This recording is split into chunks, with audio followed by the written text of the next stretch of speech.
Scene 2, take 64.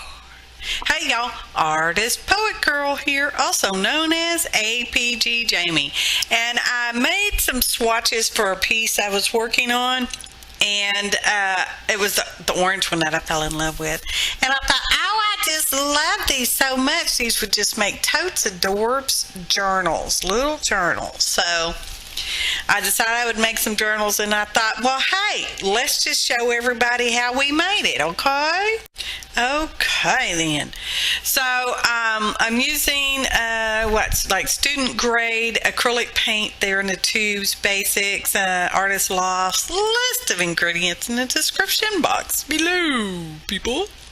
So that's a stiff brush that I'm using there. I like to use that one for my gesso actually, but this is just plain white cardstock, and I'm smearing this around. This is how I did my little swatches, and just love it. Just loved them, y'all. And here you go, a little bit. So that was one color of, I don't know, purple lavender, and this is a darker one. And as you can see, I'm just putting little dabbles on the actual brush itself. And this essentially could be considered dry brushing, I guess, I reckon, probably, maybe. And I'm just kind of going on and around it and just scribbling back and forth and back and forth. This is how I did all these different pages in different colors. So this is a metallic. And some of my metallics are in the little craft paint, and some of them I have in the student grade or professional grade paint over there behind me. You can't see it. Don't turn around to look. That would have been so funny if you did. So anyway, I'm going over the whole thing, more or less the same way, only trying to solidify it a bit more. And I thought, well, that was just too much. You can't really see the brush strokes on this one. So I'm coming back with the dark purple, because it's the brush strokes that I just love. Well, I love the shimmers too. This is kind of a longish video for me. It's just under 23 minutes, and I did work on this project for some time. You know, did all my little things and made all my little covers, and now we're going to try black, and I'm showing you the same thing, and hopefully I sped it up more faster, or maybe not. And I'm using gray, and I guess I have a metallic black and a silver over there. I'm not sure what all colors I'm going to make, because it's been a couple days since I did this. Because I have another one that's following this one. We're going to make some fiber tassels and some tags to go in these journals. Here you go, y'all. So this is kind of a two-parter, but each one is a standalone. Pretty much. Yeah. Silver. This is the only one I used the black cardstock for, but you know, it should be probably pretty cool in lots of other colors too. Same stiff brush. Hey again, more, y'all. Hey again, some more. It's hey again. Hey again. And this one I'm going in a different direction here. Well, you can see that. This is a black metallic. Now I don't know the exact name. Oh, sequin. For some reason, sequin pops in my head. So there we go. All the other colors were done on white. Oh, I make a pocket too, which you'll be seeing in a little bit. A gusseted pocket. A pocket with gussets. It means it's sort of expandable. Sort of. Yeah. I like it. Ta-da! There they are. See, there they are. Ooh, windy. So I wanted to go ahead and glue a back on these, because it is cardstock, and I'm just using some paper from a paper pad. It's, you know, the thinnish paper, not really cardstock, scrapbook paper. But anyway, I'm going to glue it on using that there Aleene's Original Tacky, my favorite glue. And I'm spritzing lightly with a spritz bottle of water over there, so it makes the glue a little more easier to spread out. And here comes the paper, and I use all the papers I used on the back of these are the same, so I actually know the name of the paper pad, y'all. I know it's a miracle, y'all, I tell you. And that's Woody rolling and marrying them all together, and I smashed them underneath some heavy books. I would say overnight, but it was really over a weekend or several days. Now we're going to make a gusseted pocket. I messed up that little corner, so I'm just trimming it out. These are custom sizes, so I cannot tell you measurements at all, okay? I just piddle-farted with it until I got the size to fit where I wanted it to. Now we're going to make a gusset. As you can see, I made a regular envelope just like you would on the punch board. Now I'm going to score, that's the envelope score, scoring like 1/8 of an inch apart for score lines, because we're going to fold on all these, because this is going to make our gusseted envelope. I know I don't explain real well. I'm happy with them though. I did not put anything in the gusseted pocket. That will be for the journal owners to, for them to use. Or not. Well, they're glued in the journal, so they kind of, well, they don't have to use them, I guess. And so there I'm folding up. What am I? I don't know what I'm reaching for. Oh, I zoom in. Can y'all see more butter now? I hope so. Folded it up. Now I'm folding it down. Okay. And now we're going to fold it back up. That makes a gusset. Now they're not lined up. There is a little bit of ease in there. Okay, now that's going to happen mostly because of the cut of the envelope there. Envelope. And the bottom's the same. Up. I'm folding on those score lines now. They're about 1/8 of an inch apart. And back up. All right. Now, I need to put the little gusseted thing. I'm not really using this Martha Stewart scoreboard to measure anything other than just score lines. So I'm kind of eyeballing that. And here we go with our Aleene's Turbo Tacky, just a little bit of glue there. Going to fold the bottom up, and I think I'll show you this again. And now I'm using my actual little, what's that, bone folder score or tool thing, because it is a little raised up and I don't want it to stick to inside the envelope. So I'm using that to smoosh it down. And I'm easing those in because those are going to be ease lines now. The top part's going to, What are we going to do now? What are we going to do? What's next? I don't know. Oh, we're going to punch some little flowers. I got that Tim Holtz punch on clearance from the Hobbit Lobbit. And I hadn't used it, and I thought, well, that's going to work just for these. Because I want to, for the flap of the envelope to be sort of able to close, but not close, So I'm just putting that there so you can, so that can be tucked into it. Be careful, you don't want to glue it down. Oh, now we're going to make the journal, but I didn't zoom back out. I guess I only showed you the pocket one time. I could have swore I showed you like a couple times. So I cut my papers in half, and now I'm scoring down the middle, reinforcing that with that, and that, and that, and this, and that, and the other. See, that's going to go right there. Ta-da! Ta-da! What are we doing here? I don't know what I'm doing. Oh, I think I'm making the closure. That's the problem with doing a video and then editing it a week later and then doing the voiceover even after that. So, yeah. I'm pretty sure I'm making the closures, and I'm using some gold cardstock. I found it in my drawers over there. Not my underbreeches drawers, my file cabinet drawers. Because I organized all that. I actually did that earlier this year. And I said, hey, here's some gold cardstock. Let's use this for the closures. So I'm scoring, like, what is that, 1/8 of an inch apart, so that I can ease it in. I think I'm fixing to show you. So see, wiggle, wiggle, without it, actually folding. See, there's the gold. And I did the white side up because it's kind of reflective and glary in the camera and stuff. So now I'm making the little loop thing that I don't know what to call those things.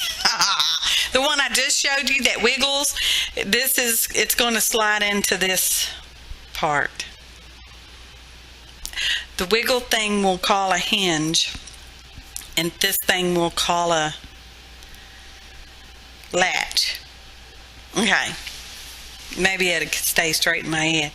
So anyway, I made them, and I got the width and all that stuff, and I'm just making pencil lines to make it more easier for me to cut. Okay, so cutting them. Oh, I am cutting them. How y'all like that fancy new cutter I got?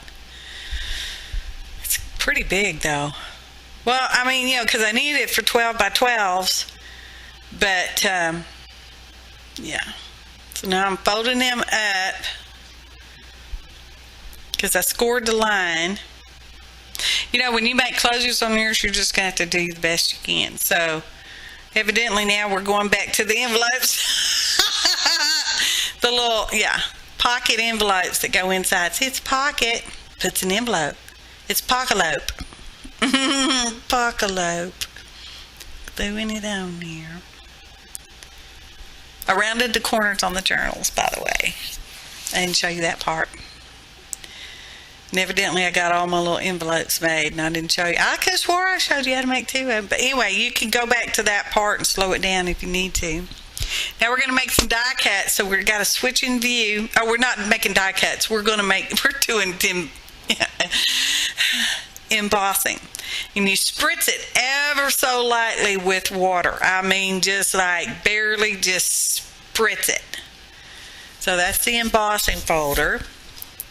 Putting it in there, and there's my top plate in my big shot, and roll it through, and roll it through, and roll it through, roll it, and flip it over here. I'm going to bring it up close so you can see. Can you see? I know it's kind of glary. Can you see? Yeah, I can see. See, there's the pocket and there's the inside. Do I do it twice? I think so. Spritz it ever so lightly and put that in there. Top plate, roll it through. Oh, we went faster this time. See? No, you really didn't get to see that one. Did you get to see that one? Oh, I guess we're going to do it one more time. I could have showed you the pocket at least twice, right? I mean, golly. Don't email me. But if you should happen to email me, you might get a prize. First come, first served. Only one. Now I'm inking around the edges. And I actually am going to ink on top of the journals as well. And I use different color inks on different ones, and just, whatever I felt like doing, because just to add interest. And I do have all my, they're all embossed on the front, and my Poco'lope is adhered in all of them. I guess I wanted to show that I was just using different color inks on different journals. So I actually got 2 journals from each fancy background cardstock there. Man, I like those backgrounds. Hopefully, maybe you can see in the photo montage at the end. Now I'm going to use some Weldbond, and I'm using this type of glue because that is a metallic paint. On the covers is with metallic paint. I can't, they're a different clamp. So I want to make sure it sticks. I'm getting out a bunch of clamps,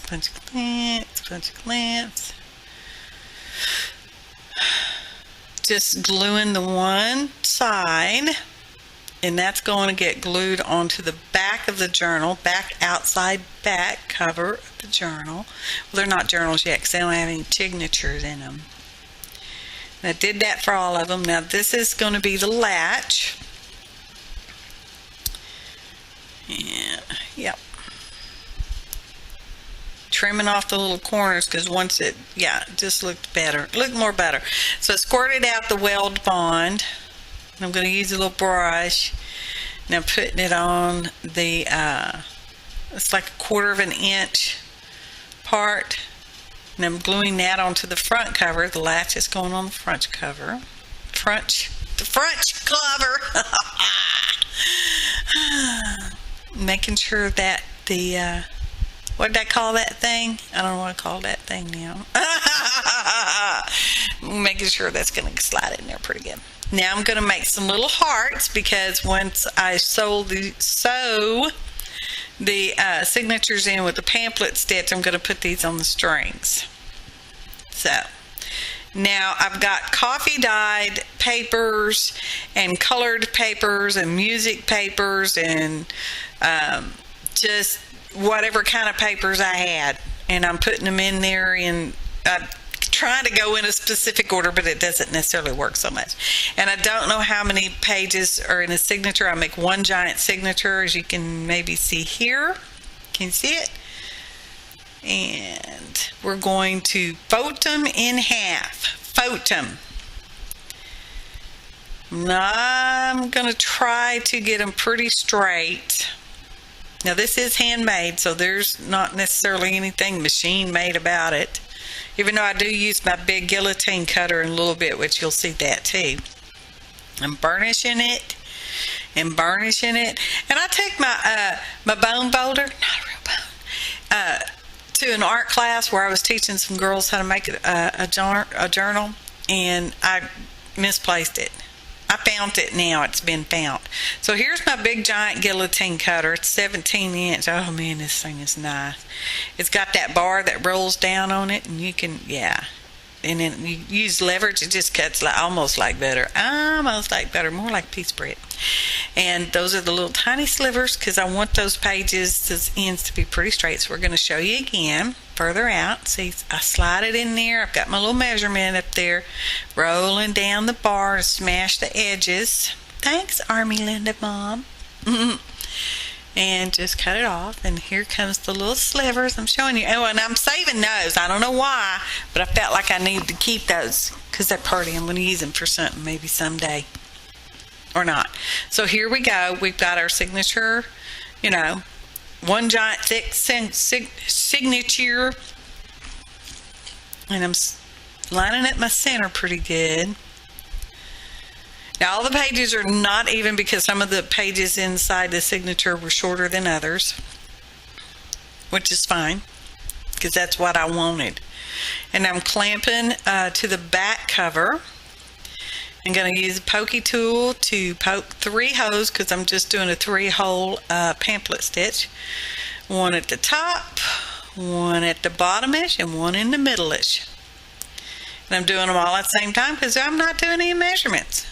Now I'm going to use some crochet cotton thread because I like it because it's nice and sturdy, and thread and a needle. I'm not sure if I used it. I think this is my, it's a plastic canvas needle, most likely, probably. And because it's got a bigger eye and a dull tip so that you're not actually poking yourself. Or this could be another different needle. I don't know. Looks kind of long.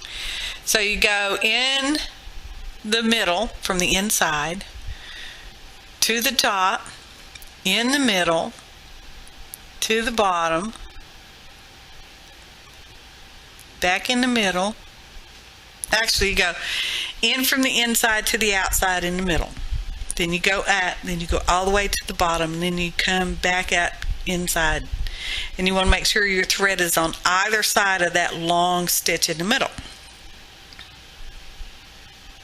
Barb Owen has an awesome video on the pamphlet stitch, okay? So search YouTube for Barb Owen pamphlet stitch. So here's my little gold hearts, and I'm going to put glue on them. Right? Yeah, that's what it looks like I'm doing. Okay. And I'm going to stick the end of that string in heart. I'm going to put another heart right on top so that the gold's on the outside. You want your gold on the outside. And not real gold, but gold, not goat.